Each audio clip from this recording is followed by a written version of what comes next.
Hey guys, this is Typhorce Reacts, and I am back to react to Devil May Cry, Episode 4, All Hope Abandoned. So, yes, what happened last time is that Dante and Enzo, surprisingly, are being transported, I'm going to guess to wherever their HQ is, but turns out, oh, it was all a setup the entire time by the White Rabbit. Who could have guessed? So he... but at the end of the day, he got both pieces of the amulet, but it's also revealed that he needs something else, another key to, truly activate the amulet and dispel the barrier between Earth and Hell. So, yeah, a few people died, understandably so. These are demons we're talking about, A lot of these guys just weren't equipped to handle this. But yeah, Dante got loose, and he was after the White Rabbit, and it seems like whatever key the White Rabbit is going for, it might involve something to do with Dante going Devil Trigger, because that's the general vibe I got from that. But who knows what we're gonna be doing now. But yeah, hey, we're about to be halfway through, Devil May Cry Season 1, so hey, it's going pretty well so far. I do have a few minor complaints here and there, but like I said, they are pretty minor complaints, Baines, Vice President Baines, he seems, aggressively Christian. I'm not sure how I feel about that, considering the creator's history with portraying religion in the stuff he's done. I'm thinking specifically Castlevania. But, yeah, and the other thing bit of a minor complaint is Lady swearing all the time when she didn't really do that in the games.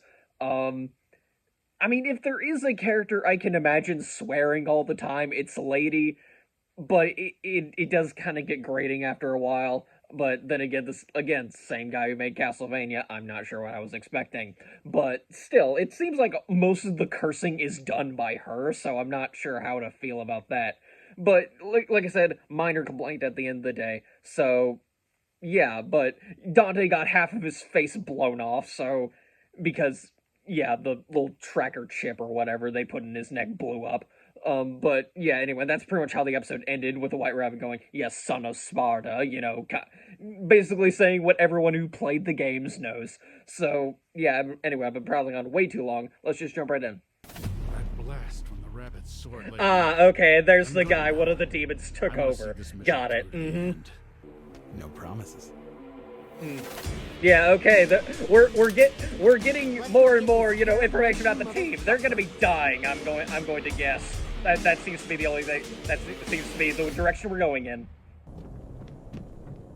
Again, why are they taking Enzo? I understand why they're taking Dante, they seem to need him, but why Enzo? Man, I feel so bad for their mom. She's a single mother trying to keep two superpowered children in check. This is, oh boy. We're prisoners again. Yeah. Oh, okay, they captured the vice president too, alright. Okay. I was not expecting all of that. And he's obviously the leaf blower, come on! Agni? Yeah, Agni and... Yeah, Again, I'm not sure how I feel about the 3D, because I feel like they could have easily animated these guys in 2D. It's not bad 3D, but, yeah. You gotta put the thing... What'd you expect? Some sort of giant underground burrow? I mean, I don't know. Kinda. I mean, yeah, this is a giant bunny we're dealing with. We don't really expect an abandoned office building. Yeah, there we go. Yeah, congratulations, you walked right into a trap. Okay. Anyone? Oh, yeah, there we go. Yeah, like I said, these guys are, yeah. An energy source. Death. Yeah, okay. There we go. Get rid of the fodder enemies before you start getting into people that we've actually seen before. Yeah, there we go. The moment these two started flirting like that, yeah, at least one of them is going to die. Come on. It's predictable. Predictable isn't bad. It's just yeah, okay, let's see how they die. Yeah, okay, yeah, there we go.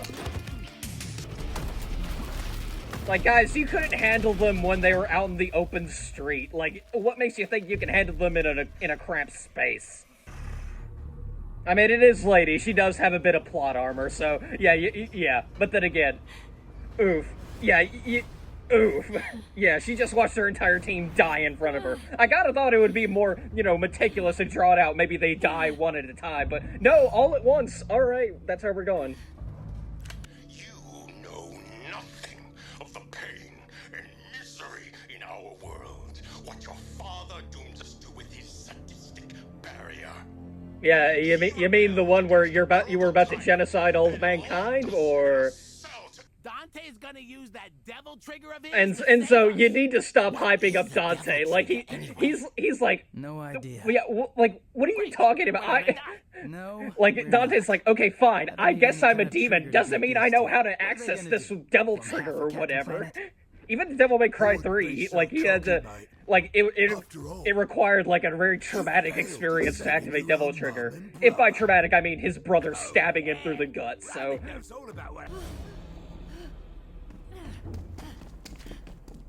Oh great! I guess she got hit with something like similar to like Scarecrow's fear toxin. Look at what you've done.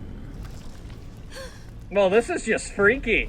All right, yeah. Then again, I'm guessing this was in fact based off like maybe a Scarecrow's fear toxin or Mysterio's like whole illusion thing, and those situations are always get freaky. So. Just go and leave us.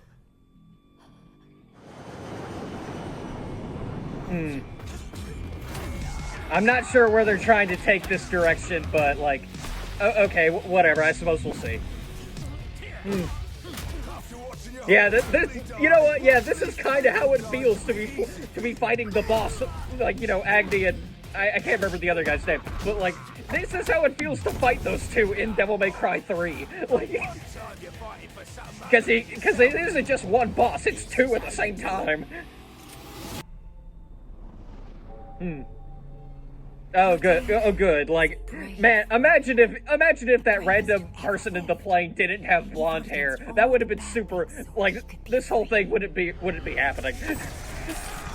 Here we go. I'm guessing Devil Trigger. This is a devil trigger. Also, I think I'm the son of Sparta.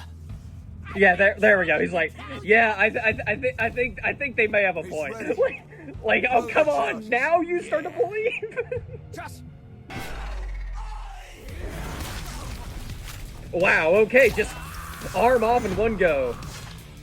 Oh, and of course he's got to use the blades. Only the strongest Makaians can stand to breathe it. For those like us. I mean, I knew it was already pretty much implied that yeah, hell isn't actually hell. It's just a dimension running parallel with our own. But they are really just straight up going for like whole like explain how the overgrown rodent got you into our realm. Okay, but like With a device all right. that he built. He showed up with it a year ago. I'm not sure how I feel about this, but like, okay, this is like a whole new lore thing we're going on. I'm just not sure if I like the lore in particular. I suppose, gotta keep watching it, I guess. Maybe I don't actually know shit.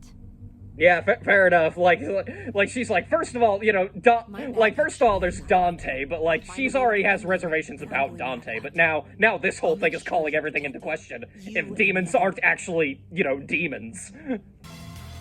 Yeah, judging by the trailer, yeah, the plane's gonna blow up. Time for everyone to fall out of the sky. All right, we'll see how many people survive this, like, or how the heck Dante is going to get. Yeah, okay, wow. All right. Okay, that was actually kind of comedic. Okay, I kind of needed that after like the heavy stuff we just went through. But yeah, okay, this is an interesting way to go about it. Like, they are just straight up calling it's just another world. Like, you only call it hell because yeah, we happen to look like demons. Like because yeah, let's face it, like they look like demons. Like, they have horns and stuff like that. Like, but they are. And essentially, they're aliens. We're kind of going with the MCU route here. Like the Asgardians, they're not actually gods. They're aliens. But yeah, except in this case, it really is just parallel world kind of thing. Again, we'll see. I'll hold my breath and see where we're going with this because while I do well, I can appreciate a good, like, like, yeah, not all of them, not all of these people are, are bad, kind of thing. Um, I sometimes you do just kind of wish, sometimes you just need a regular black and white story to go through this whole thing. Like that kind of how Devil May Cry is. Like I know there are some like one or two good demons in Devil May Cry, Trish for example, but it is yeah, it is kind of yeah, I'm losing the words here, but like I said, I don't have a real problem with everything so far. Like I said, like as long as it's not actual hell, and we're not like if as long as it's not actual hell, like yeah, I think we're fine. Like if it was actual hell and they were trying to spread this word of oh, not all demons are bad, I'd be calling BS. But they are at least establishing that this is not hell in the way like Christians, like, or at least Abrahamic religions know it. It's more along the lines of, yeah, just a parallel world where quite a lot of bad monsters happen to be, but it's not actually hell, it's more of an alien planet. So, yeah, alright, so, not really sure what to say here. Like I said, I'm holding my breath to see where we're going with this, but I at least I don't have any real issues here so far. So yeah, next time I'll be reacting to episode 5, which will be Descent. So I got nothing else to say, so I'm just gonna end the video here. So yeah, till next time, guys. See ya.